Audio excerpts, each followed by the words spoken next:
Grande gueule. Grande gueule. Grande gueule. Grande gueule. Grande gueule. Grande gueule. Grande gueule. Non, on dit grande gueule. ñu jàll ci pàcc wolof yi 9h jotee. yëglekaay li ñu xëy fësal tey àllarba fanweeri fan ci weeru août atum 2016 l'observateur jagleel xëtam mu njëkk dàq bi ñu dàq Ousmane Sonko l'observateur gis ni Macky mujj na am kon li nga xamante ne moo di bëgg-bëggam ci daaneel ki nga xamante ne moo di Ousmane Sonko def ko kaw maître Youm di directeur de cabinet bu njiitu réew mi gis ni bile daan kon dafa yelloo rek ak li nga xamante ne moom mooy li ñuy tuumaal di jàpp ne Ousmane Sonko def na ko ci wàllu liggéey. ñàkk sàmmonte ak droit de réserve kujje gi moom it taxawu Ousmane Sonko samp li muy woowee coalition wàllu le témoin loolu la jagleel xëtam mu njëkk li mu gis ni njiitu réew mi Macky Sall génne na jaasi ji daal di nay dagg bopp Ousmane Sonko gouvernement bi di indi ay tontu ak ay leerange ci Ousmane Sonko bi ñu ràjjee moom inspecteur impôt et domaine dikkaat tamit ci li ñuy topp ak it di ko ŋàññee Ousmane Sonko ba tax ñu ràjjee ko kujje bi moom tamit woote na taxawu askan wi yëpp ñu def dànk doon benn ci li muy woowee kon daal di fippu ci kanamu dogal boobu maître Amadou Sow gis ni bile dogal kon ñu ràjjee Ousmane Sonko sàmmontewul ak yoon la tribune loolu la jagleel xëtamu njëkk inspecteur impôt et domaine ba ñu dàq ca fonction publique Macky Sall dàq na Sonko lii la tribune fësal waaye Sonko mu mel ni da doon xaar mbir yi bett ko li mu xamle mooy maa ngi ko doon xaar ñiy sekk bureau politique bu Pastef ñoom it comp ku nekk rek ci sa payoor daal di koy jagleel Ousmane Sonko le populaire jagleel moom it xëtamu njëkk décret bi nga xamante ne moom la njiitu réew mi xaatim mu daal di radier fonctionnaire bi ñu koy toppee kon ay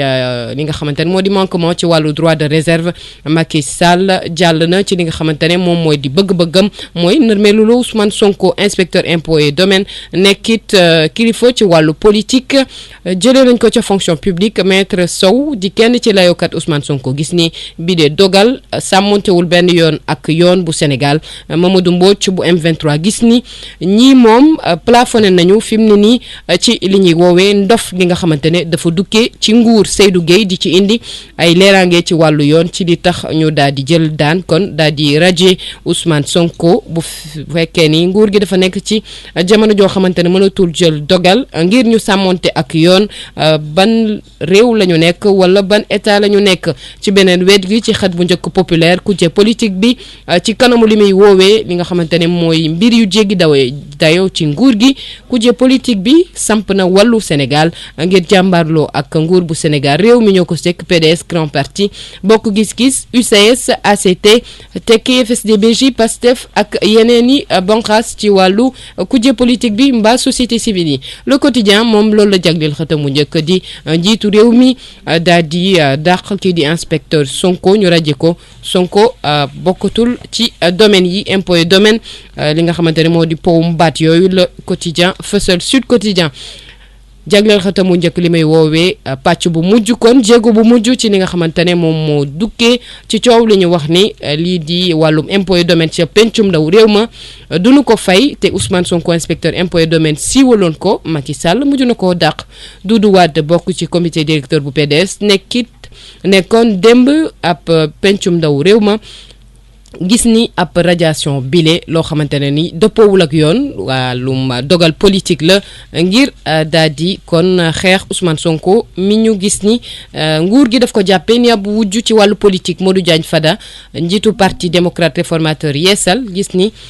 guléet moom muy gis ci dundam ak it li nga xamante ne moom mooy liggéeyam mu gis ab fonctionnaire boo xam ne dañu ko radier ngir gëm-gëmam L'As Quotidien jagleel xëtam wu njëkk kujje politique bi moom mi bëgg a taxawu askanu Sénégal ci kanamu li nga xamante ne moom mooy doxalin bu sàmmontewul ak jox gëdd mbaa cër askanu Sénégal kujje politique bi di songu bëgg a utali li nga xamante ne moo di nguur gi ak doxalinam bu jaarul yoon Kaffrine ràññee nañu fa ay tuy ay bal mu dukkee ci réunion bureau bu Benno Bokk Yaakaar Enquête Quotidien jagleel xëtam wu njëkk au conseil collectivité territoriale mu mel ni xare badar bi tàmbale na ngir teg tànk mbaa loxo Ndakaaru Khalifa Sall gën a dëgërlu di laaj ñëpp ñu taxaw ñëpp wëy di gore te it au conseil yi nañu xam ne dañuy wëyal rek li nga xamante ne moom mooy xeex gi ñu sumb ci atum 2014 Libération jagleel xëtam mu njëkk ARMP ginnaaw bi mu lankale Jean Lefebvre mu bokk ci jongante appel d'offre Baratal mu mel ni fi mu ne nii ay mbiram doxuñu juge yi di àttekat yu marché public yi dañoo lankal yeesal bi ñu war a yeesal dispense satisfaire critères yi nga xamante ne moom la GLS waroon a sàmmonte ngir mu bokk ci appel d'offre yooyu quotidien national jébbal kàddu njiitu réew mi ca CCTV li mu gis mooy ñu war a xeex li nga xamante ne moo ñeel wàllum caay-caay ci wàllu koppar sunu lomb jagleel xëtam bu njëkk li muy woowee combat buur ci tabletu promoteur yi Bombardier Eumeu Sène moo mel ni jéego yi sori na ab promoteur bu bees tamit taq bu ñu dajj ci paquet taxaw na ci ngir li ni mel la antu li moo nekk lu gën a fas yëglikaay xëy génn tey talaata fanweeri fan ci weeru août atum 2016 moo di gay di la jaajëfal Awa di wax ne waxtaan bi ñu ngi ciy ànd ak madame Maymouna Dieye mu nekk responsable femme bu parti PASTEF bu Ousmane Sonko sunu naataango Doudou Coulibaly nekkatul ku ñuy présenté Mamadou Lamine Ka ñu démarré ak yow Ousmane Sonko finalement gars yi dàq nañ ko ci fonction publique lu mu la inspiré. waaw muy mbir boo xam ni man mën naa ni bettu ma ndax ñi ko jiitu ci li mu doon def maanaam di lancer alerte di yee li nga xam ne moo di Sénégalais ci lenn ci doxalin ci boppu réew mi fi ñu jaarale ay moromam la ñu ko jaarale mais nag li ma ci retenir mooy que ni signal la bu ñuy woon képp koo xam ne sénégalais nga te dëgg yitteel la ak lépp luy justice ñii mën nañu faat bakkan xam nga lu tax wax la ko parce que ku man nit koo xam ne nii fukki at ak juróom muy servir loo xam ne du yow parce que quand j'entends su nit ñi di wax oui Macky Sall moom moo ko nit ki nangam ak nangam Macky il ne doit rien à Macky Sall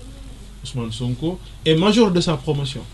mais nag comme ñoom c'est un régime de médiocre ay nullards lañu. quand ils étaient à l'école peut-être. Olof Ndiaye dafa am lu mu wax mu ne ku la ñee du la yërëm nit bu la ñee du la yërëm loolu nag moo dal ñii c'est un régime boo xam ni non seulement dañu nullards ay médiocre lañu parce que won nañu dañ koy wone à chaque moment il ne rate jamais une occasion pour won ñu ne ñoom ay nullards lañu. référendum campagne référendaire campagne de communication bi dañuy bindaloon foi un peuple. sandwich foi la ñu bëggoon a lekk. foi ak li nga xam ne mooy ci wolof li ñuy woowee. xool wala xëtal rek ñaari yoon. res scrutin pour nu mu tuddati sax au conseil bi ñu bindal ñu départemental ak A. kon nulaar foofu la mën a yem. ak loolu mu romb yëpp kenn ràññeewul fët. kenn ràññeewul non ci bopp xam nga nulaar bu c'est-à-dire c'est un régime de. day wala ngaa c'est un régime de nulaar ñoom ñëpp ay nulaar lañu. génn seppiwuma ci kenn donc bu fekkente ni nag nit la koo xam ni ku mel ni Ousmane Sonko ak ñu mel ni moom macha allah ci wàllu excellence la ñu leen xamee ak dëggu mais mënuñu supporter loolu li ñuy complété woo mooy di brimer di mu tuddati sax di tëj. ak a dàqaate jaay doole mais nag nguurug yàlla rek moo dul jeex. madame Dieye ginnaaw bi mu la nuyoo nan ngeen dundee loolu seen biir formation politique. ñun dañ ko dund ak sérénité ah Modou.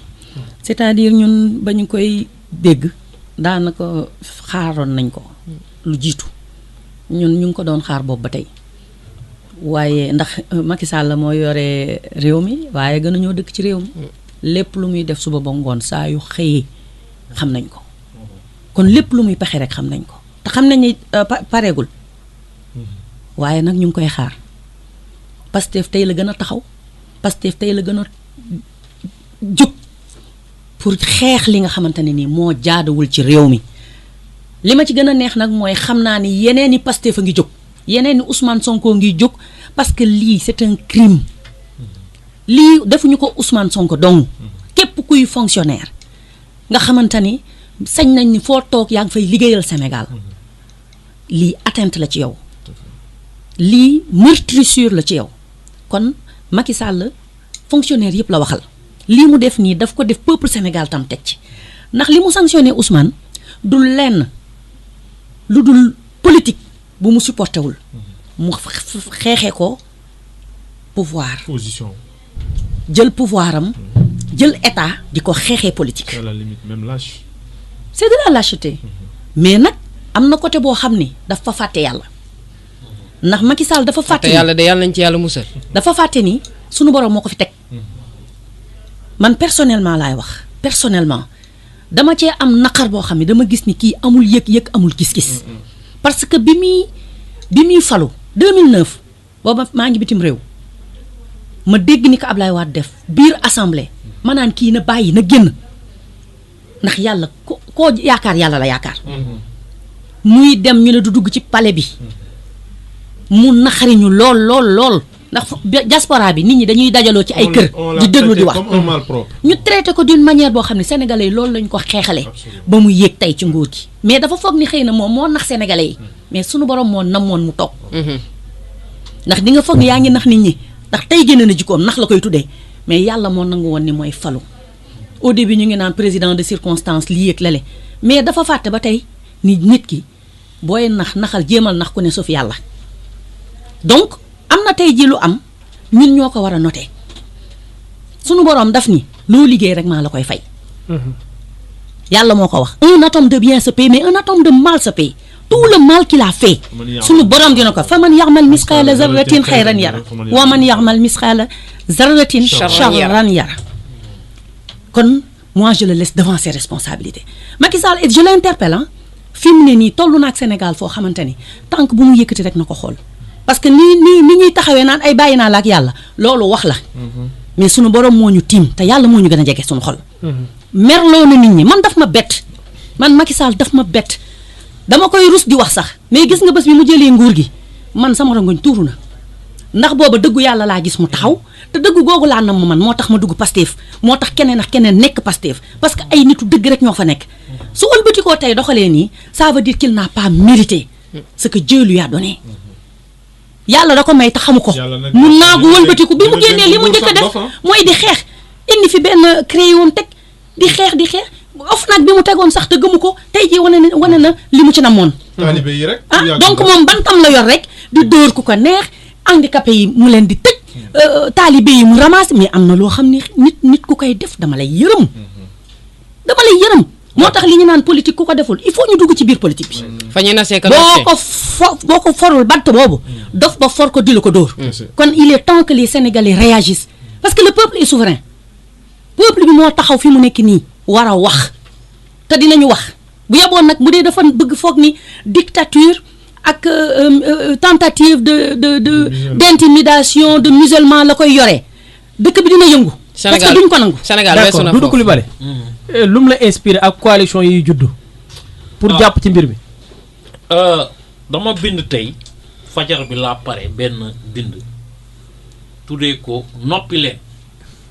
mel ni maître bu dugg biir classe rek ne noppi leen taisez-vous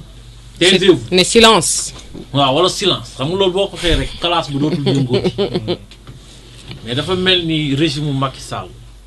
ñoom dañu bëgg réduire Sénégalais yi au silence heureusement am na émission bu tudd les grandes gueules boo xam ne kenn mënu leen noppiloo heureusement benn femme bu jàmbaare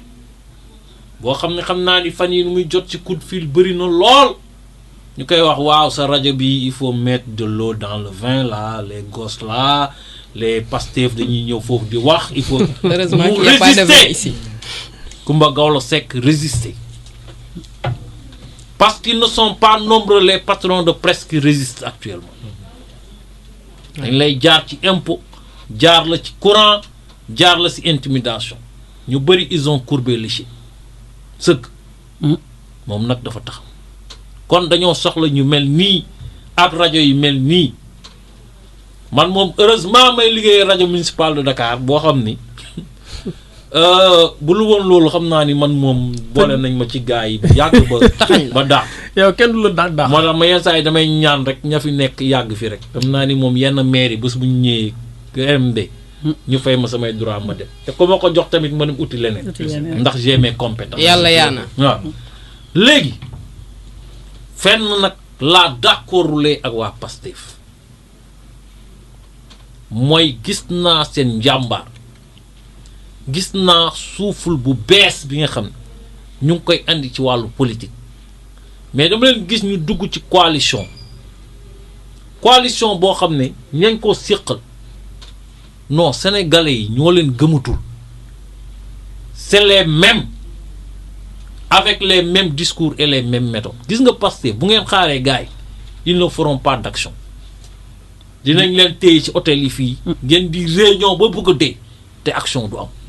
parce que ñooñu mënatuñ def action ku si ne dafa am foo xam ni moom ngay régler rek benn compte booy régler Pastef ak keneen actuellement man dama gëm ni y a de nouveaux leaders yoo xam ne ñoom ñoo war a ak une nouvelle génération boo xam ne ñoo war a toog ensemble écarter ces vieux briscards de la politique là qui ont mené aussi le Sénégal parce que tamit xam nga. tous coupables waaw tous bu ñu waree responsables wax dëgg dañuy wax dëgg. am na ñoo xam ni fii yore ay partis politiques tey jii seen position d'opposition rek la ñuy def mais ils sont pires que ñi fi nekk. aussi il faut pas aussi que suba qu'on ramène ces gens-là au pouvoir ñu andiwaat leen ñooñu au pouvoir fii la ñuy toogaat di jooy. il faut ñu mun di segg ay Ousmane Sonko ñu bees lañ te man gëm naa ne ñu bees ñu ngi fi bu mu allié woo gars yi man xam naa leen dañuy soob waaw secret Doudou man coalition yooyu gëmuma ko. may mun a d'accord nga ak moom. xam naa li dalal. xam nga li may wax waaw xam nga li muy wax xam naa li xale di wax toi-même tu sais mais dama bëgg rassurer la Goudiaby. Coulibaly. mon frère xam naa ni li ngay wax xam nga fi nga ko tibee waaye dama bëggoon tamit ñu déggoo. nañ leen xam fa ñu jëm nañ leen xool li ñu bëgg gis nga am na foo xam ne boo fa toogee tollu fa ci taxawaay ah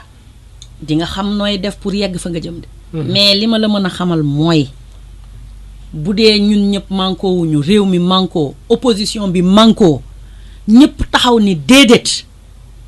Macky Sall mi dinañu xëy bu fi amee deuxième mandat dinañu jooy de xàcc. donc c'est un choix à faire yenn saa yi nit nag dina am foo xam ne dina fa toll de manière froide da ngay xam li nga bëgg c'est-à-dire nous sommes en politique il faut que Macky Sall nit ñi delloo ko fi mu war a taxaw actuellement dans le processus électoral bu ñu taxawul doon benn force li mu bëgg la fi indi te dara leeragu fi kenn xamul li mu bëgg kenn xamul li mu nar kenn xamul fi mu jëm dañuy toog rek di xalaat di subir mu war ñu teg nag ku wax boor tey ji li mu def Ousmane Sonko suba mën na xëy def ko keneen mais bu ñuy xaar à chaque fois pour ñëw taxaw jàppale kii bu paree ñu nekk ci leneen du ñu dem. il faut maintenant qu'ils comprennent que dafa doy te réew mi yëpp jug taxaw ne dafa doy c'est-à-dire toute formation confondue muy politique muy civil muy réseau lu mu mën a doon fi mu ne nii dañu war a jug taxaw. ne ko déedéet. te nii rek lañ ko mën a tàmbalee. dëgg la nag ku nekk ak sa conviction politique ku nekk ak ni ngay demee Pastef am na virginité politique boo xamante ne nii ñun suñu bopp dañu mës a daw loolu mais fi mu nekk nii temm lii alerte la. kon suñu taxawul jéem a ut doole ba nga xamante ni parce que ki nga xam ne moom wóolu na dooleem xamul li muy def xamul fu muy taxaw boo ko bëggee maîtriser foog nga am foo ko jàpp fii ñii jàpp ci loxo bi ñii jàpp ci tànk yi ñii takk. pour mu xam ne nit ñi moomu leen mais su bëggee ñëw taxaw rek fu ko neex dóore force yu dispersé yi du mën a doon du am impact bi mu war a am côté boobu daal moom moo ma xaw a jaaxal ci analyse Doudou Coulibaly analyse am bi bëggoon naa daal ñu gën ko approfondir sax parce que xam naa inquiétude am parce que Pastef yàgg na communiquer ci domaine yooyu ci lu bari mais fi mu nekk nii Pastef askan wee ko fi teg Pastef bàyyi faalu Sénégal la kon ku dëkk Sénégal rek te àndoo ci li ki fi nekk di def te suñu borom teg ko fi mu am pouvoir boo xamante ni keneen amu ko dañuy jéem a xool nu ñuy mànkoowee jële ko fi buñ ko fi jëlee ba pare doog a xool nag nan la ñuy demee ak lan la ñuy def. d'accord waaw c'est ponctuel askan wi nga xam ne moo tax gars yi di xeex est-ce que instant bi moom jotul mu jóg taxaw. wala yaakaar nga ne dina jóg taxaw. waaw dina jóg taxaw loolu moom awma ci benn problème au contraire sénégalais ku ko xam-xam ne boroomi ngëm-ngëm la bañkat la xëj na mën na muñ ñuy wax na yenn saa yi mën na seetaan mën na muñ mais dafay am benn jamono boo xamante ne benn goutte de trop rek mooy déborder loo vase bi problème bi ma am ak radiation Ousmane Sonko maa ngi ko doon wax ci nasaraan mooy am na benn procès bu ñu jàll jàggul dara xel yëpp jàppoon ne radiation acquise la maanaam presque 150% la woon de radiation mooy policier bi ñu wane ñu koy guerre warmaalul tëniwam warmaalul suñu yoonu réew léegi Ousmane Sonko xam nga ba léegi kenn newu ko li nga wax li du dëgg da nga koo inventé li nga wax li nekkul ba tey kenn waxu ko kon dëgg rendre na ko historiquement célèbre kon ñi nga xamante ne sax ñu ngi ko doon xeex li ñuy wax ci grande offensive de neutraliser wujj politique yi sax finalement ñoom retrouvé wu nañu dans leur propre piège waaw ndumbelaan nag dañuy egg si mooy lu ñu sopp daganal ko lew naam lewul soxalu leen yow mi bëgg lu baax nag yow mi ànd ak dëgg sonn nga waaye na nga wéttalikoo yàlla ñett mi ngi nii yu am solo nguur doole parce que tey li ñu gis mooy assister benn machine boo xamante ne dañ lay naan état de droit mais état de droit état pour le droit pour l'état wala le droit pour la population en fait finalité bi lu mu doon askan wi la moom mi la def wala lu mu doon doole boobu noonu nga am boo koy utiliser li ñuy wax di du ngóora parce que tey boo utiliser li nga yor di yëpp ñu ngi wax recours bu ñu def ci cour suprême sauf que man aw ma ci yaakaar parce que man li ma la wax mooy régime bi ñu am mooy régime pouvoiriste boo xamante ne ci li mu bëgg dans sa tête dem na ba tollu ci degré ndof goo xamante ne nii bu c'est des fous alliés mooy ko xamante dañu war a takk yeew ko nga defal ko kuuram ba mu wér ba mu delloowaat sagom parce que ku fàtte la fal da ngay yomb folli de démb ak barki démboo njaay xëj na yàlla moom mooy def waaye yàlla dafa def ne sama jëmm ju tuuti ju ñàkk solo ji maa ngi woon seen digg moom jiitu réew mi Macky Sall jiitu assemblée nationale ñoom maam Amath Dansokho ak ñeneen ñoom ñëpp juddooguma sax yàlla moom moo ko def ngëm-ngëm yooyu noonu aspiration yi ñu amoon démb ak barki dem tey lañ ko gën a am du 2011 rek lay yem doole du pour jaay doole pour nga gis ku ñuy néewal doole yow nga jàppale ko xam-xam du pour tiitaru pour nga séddoo ko ak doomu aadama yi la dëgg ala kulli al ñu ñëpp ñoo ci war a wàccoo nguur moom bu fàttee ne moom maanaam dafa war a nekk suñu miin a daan doole c'est du suñu bëgg-bëgg moom mu dox ci xar ci tànk tubayam rek problème am na waaye nag mbir yi sorewul def dindi rek ala kulli al maa la ko wax Lamine et le peuple reste affaire bi souverain. fan lañ fa léegi peuple bi li mu wax comme question posé aw peuple bi nan la war a taxawee peuple bi ni mu war a taxawee man dama jàpp ne ñii moom vraiment wane nañu seen limite ci à tout point de vue mais nag sànq madame wax na ko nee na du Ousmane Sonko la ñu radier dafa mel ni li ñu def képp kuy sénégalais tey am nga pincement au cœur parce que ci wàllu buur ak wàllu bummi yàlla dafay dénk souvent kàccoor sax yàlla dina ko dénk nguur Firawna kàccoor la woon Namrud kàccoor la woon yàlla dénkoon na ko nguur Namruus kàccoor la woon mais yàlla dénkoon na ko nguur kon yàlla souvent su la bëggee sax toroxal à la limite daf lay jox pouvoir bu la joxee pouvoir nag parce que pouvoir comme ni ñu ko waxee borom xam le pouvoir rend fou le pouvoir absolu rend absolument fou boo defee nag ba def li ngay def yàlla indi daanam ci aaya alquran bi yàlla di wax yàlla mooy joxe nguur tuutil mulka mimman tasha wa tanzi'ul mulka mimman tasha daf ne yàlla mooy joxe nguur waaye mooy foqati nguur yàlla bu lay jox nguur dala koy jox comme ni mu ko joxee Macky Sall 2012 mu campagne dugg Sénégal ñëpp votel mu am yaakaar mu am 63% sénégalais yu ko votel mais bu koy jël daf koy foqati mooy daf lay buñ la ko dénkee na nga liggéey ndax ci ni ngay toroxalee sa askan rek noonu parce que nii la ñu toll ñoom surtout on ne donne que ce que l'on a lii la ñu am rancune la ñu am vengeance la ñu am revanche la ñu am nañu ko def mais toute chose a une fin. Doudou Coulibaly taxawaayu askan bi ak cour suprême bi ma boole la ñaari question yi dama ne bàyyil di ma reetaan waaye waaw dama ne moo di doo perte sa temps bëgg ñu perte loo suñu temps ndax cour suprême bi kenn gëm ko cour suprême bi génnee na fi décision assemblée ak président ne duñ ko def ci affaire u élèves yi ñuy waxoon dañ fraude kon cour suprême bi kenn mënu ko kii président de la république bi day jalgati parce que 2007 bi mu nekkee premier ministre di diriger campagne daa dem pour voter yóbbul carte d'identité ñu ne ko doo voter mu pousse gars yi voter par la force yàgg na wane kon bu ñu kenn wax ay C'est waxu clair. loi fii ak ay waxu justice man kañ taxawaayu askan wi mooy sama problème mooy suñu seetaanee Ousmane Sonko dem ba na sax financièrement mun na dem gëmuma ko de soose la Sonko la soose la man xam naa bu baax soose yi samay kal lañ mais xam naa leen bu baax ah bu doon ko sant gay la mun na toog ba si yàgg affaire bi métti mu xàddi mais xam naa ne du xàddi mais xam nga pour le symbole nee nañ Pastef bureau politique ba ku ne dina joxe as dara ci salaire am pour ñu koy jox Sonko. maanaam weetul. waaw ma ne ko bu ngeen ko defee lu baax la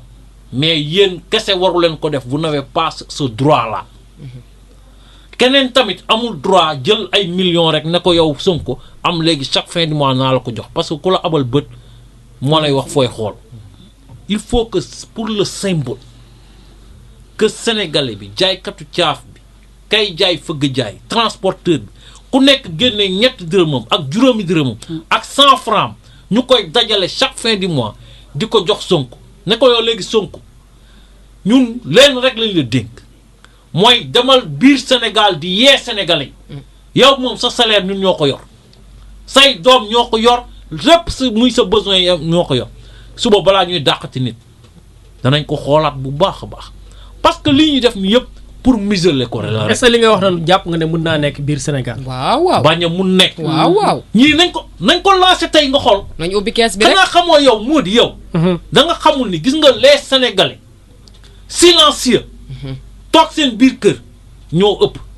balaa nga koy xam ñun ñii homme de média ñu wax ba pare wala ñu def émission ba pare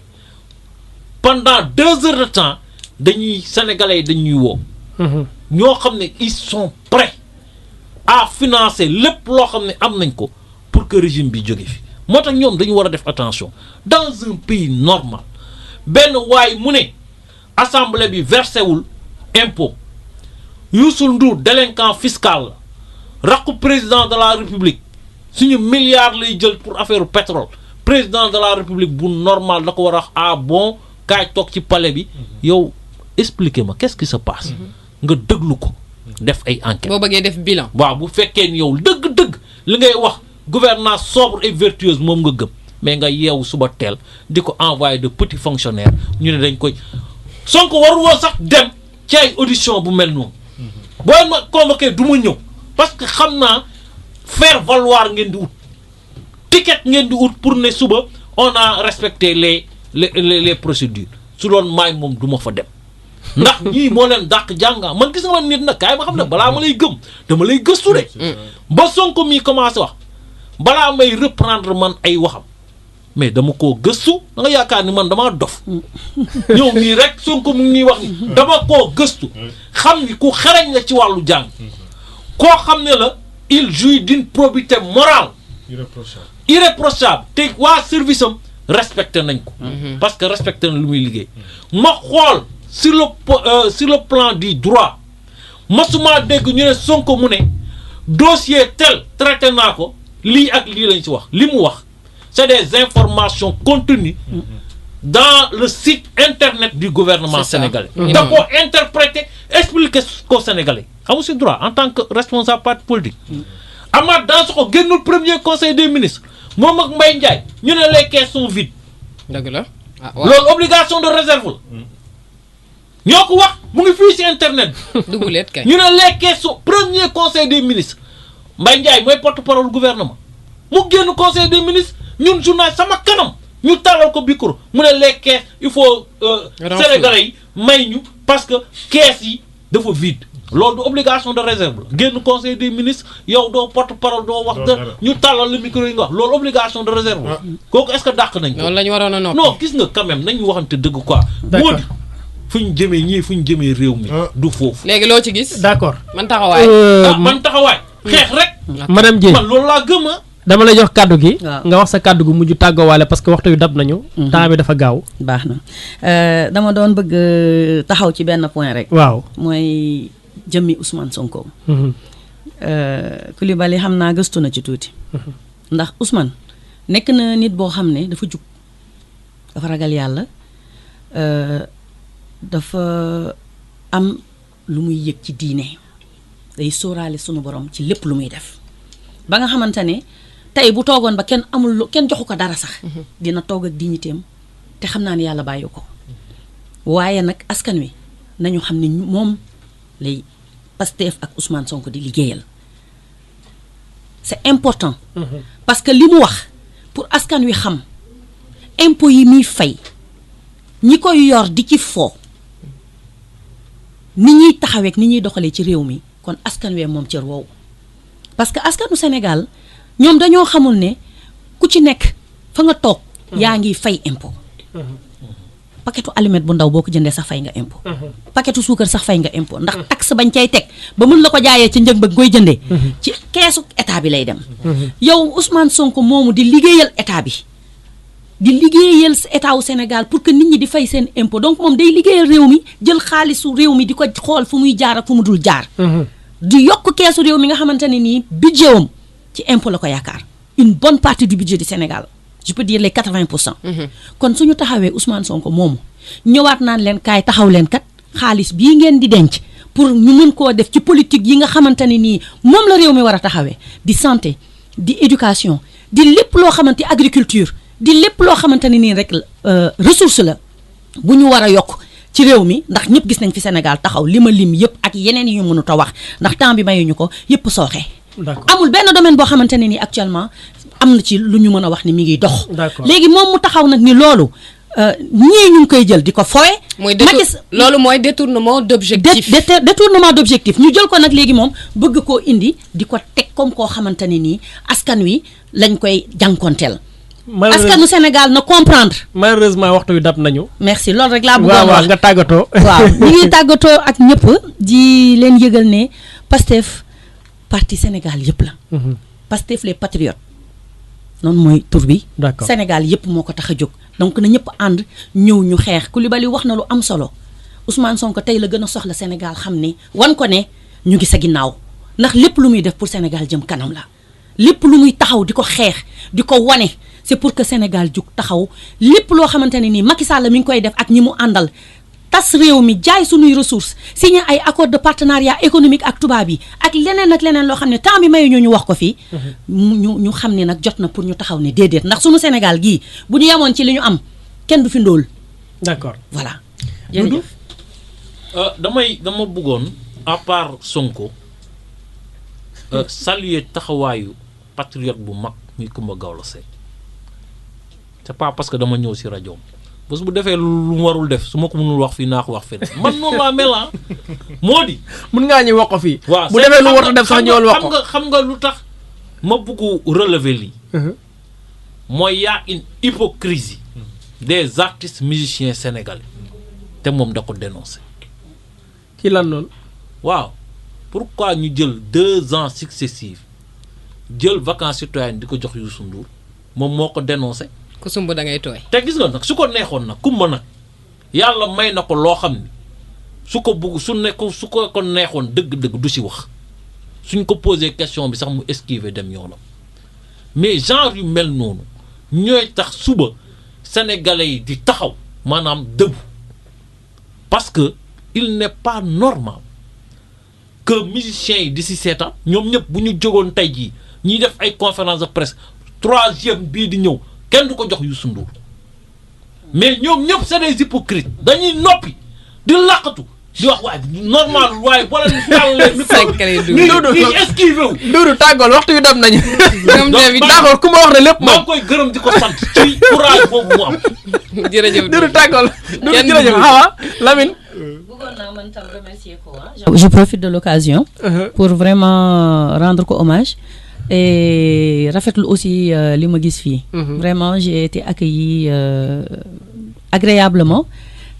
café gi ndekki lii yegsi na vraiment au bon moment soxna yi ñëpp surtout ñoom Hawa ak ñëpp waaw fem bi daal macha allah quoi. donc jërëjëf ah. yàlla def jàmm ci Sénégal def ko ci kër gi. Hawa. waaw yàlla na fi yàlla jëlee yaafus maternité. bu xam nga ne moos fa laay daanelee moom kay gis naa li nga ko waxee sax gis naa moom mu jàpp ci madame l'ambassadeur jàpp na ci ñu livré maternité hôpital La Dantec loolu la woykat bi di naan waaw bu ñu kenn damm bu ñu kenn fatt xam ngeen li fi nekk yéen a ko tey wax ji di Ousmane Sonko wax ji mooy problème yi ni fa gaañ askan wi nekk ci biir ndox mi di fa mbënd ñi am jafe-jafe ci wàllu faju ñi am jafe-jafe ci wàllu xëy njàngale mi loolu mooy aali lu xuj gi boo fi nekkee nag li tax nga nekk fi na nga ko def mu mat waaw doo ma bàyyi ma wax maa ngi tàggoo léegi maternité hôpital Le Dantec nekkoon nga Linguère sama bés góorgóorlu nga nekk Linguère pour toujours madame Awa Marie Coll Seck nañ ko livré yàlla na fi yàlla installé fi excellence ngëneel. di jaajëfal Mami Sam mi nekkoon ci réalisation bi Maxime Sène ci technique mbokk auditeurs yi suba ci beneen numéro l'émission les grandes gueules. Grande gueule. Grande gueule. Grande gueule. Grande gueule. Grande gueule. Grande gueule. Grande gueule. Non, on dit grande gueule.